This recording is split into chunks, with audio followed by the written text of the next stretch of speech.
Thank you, Robin. I am wrestling tonight with saying one last goodbye to a cherished friend. As you can tell by those who have spoken so lovingly about Pat before me, I don't have any monopoly on insights into this magnificent and rare woman. Somehow I think it's ironic that we're celebrating the memory of Pat tonight when it was this terrible disease that stripped her of her memory and ultimately her life. Ironic that the Coliseum is filled with people who want nothing more than to remember every word, every glance, every victory, every loyal gesture Pat Summitt shared with the world. It is a rarity to attend a celebration of life service for someone who literally changed history. But that's what we're doing here tonight. Pat Summitt didn't just change the history of Tennessee basketball or make this arena notable well beyond the borders of this state. She changed the history of the sport she loved and of sports in general. She almost single-handedly made women's sports relevant, well beyond mothers and daughters, sisters and grandmothers. Heck, every Tennessee football player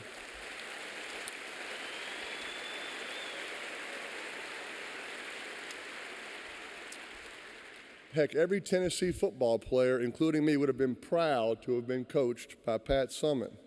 And when she keynoted the Tennessee Annual Football Spring Clinic a number of years ago, Coach David Cutcliffe will tell you that she mesmerized that day a room full of crusty football coaches like no other speaker has done before or since. And when Pat finished, Coach Cut said she got the greatest standing ovation of anyone, including legendary coaches like Bo Schembechler and Pat Dye.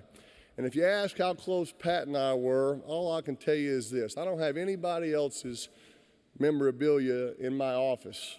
An exception, I have 2 basketballs autographed to my son Marshall and my daughter Mosley. The Sharpie signature reads, Coach Pat Summitt.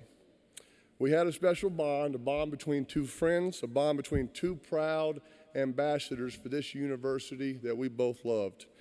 Our bond was forged in part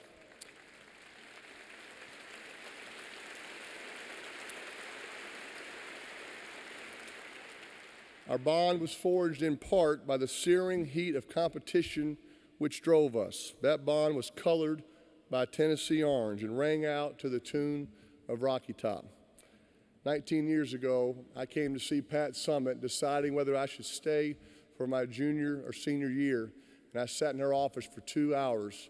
She giving me great advice on what she thought I should do. As a coach and as a person, Pat did more than outthink uncertainty and stare down competitors. She stared down doubts. If you were recruited by Pat and her staff, it was like a casting call for greatness. She epitomized the Lady Vols. More than that, and because of her actions, she gave new depth and dimension to the word lady. Her memory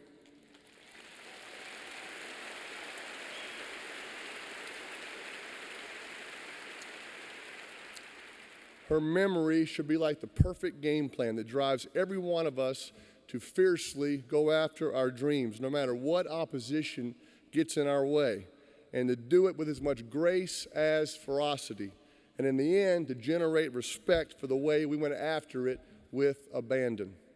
Pat's words may have inspired, but it won't be those words that embody her greatness or that she will be remembered for most. She and the great Sally Jenkins wrote a handful of best-selling books that many of us have read. But I seriously doubt that it will be Pat's thoughts captured on paper that will echo most for people years from now. If you ask me, Pat's true greatness was in her actions. The way she walked onto that court and commanded the sidelines, the way her presence electrified and her stare quieted a room. It was the substance of her life, her example, that will resonate most. I had the honor to introduce Pat as the recipient of ESPN's 2012 Arthur Ashe Award for Courage. Pat Summitt epitomized courage. All she needed to hear was there was a challenge ahead for her to defy expectations. She was a teacher on and off the court. Even after her diagnosis, she refused to shy away from her own vulnerability. She insisted that, like her record-setting basketball victories, she would win this life battle with the help of others. When I returned to Knoxville throughout the years, or Pat would travel to Indianapolis to see Tamika play for the Indiana Fever, we'd make a point to get together over a steak and a beer. Last summer, I was in Knoxville, and I knew that Pat wasn't doing so well. Coach Fulmer and I decided to drive over to visit our old friend. We knew she probably wouldn't know our names, and she didn't, but that wasn't the point. Pat smiled a lot as we sat and spent time with her, and she seemed to just enjoy having our company.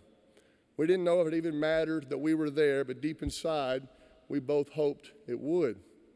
2 weeks ago, at Pat's funeral, Shamiqua Holtzclaw and I caught up with each other again. She, like so many of Pat's former players, stayed in close contact with her.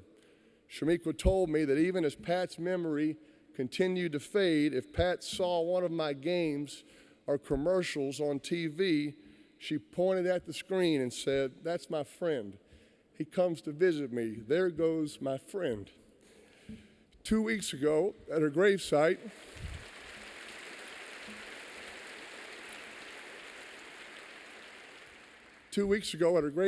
the tears rolled down my cheeks. After I left, I got a text from Sally Jenkins that reminded me of Pat's words to anyone in enough agony to come crying to her.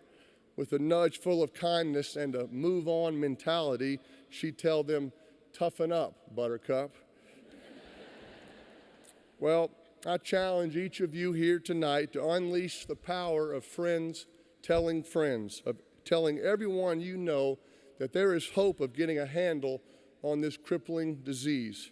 But it will take all of us and many more. If you can, honor the memory of this woman that we love and admire by supporting the Pat Summitt Foundation and the Alzheimer's Clinic built in her name. Because when all of us are forgotten, the world will remember our friend, Pat Summitt. Just take a look around this room. There are lots of tears, and yes, I feel the sting of my own. So in the spirit of Pat, I'll echo her own words. Toughen up, Buttercup. And in saying goodbye for the last time, we can all say, there goes our friend.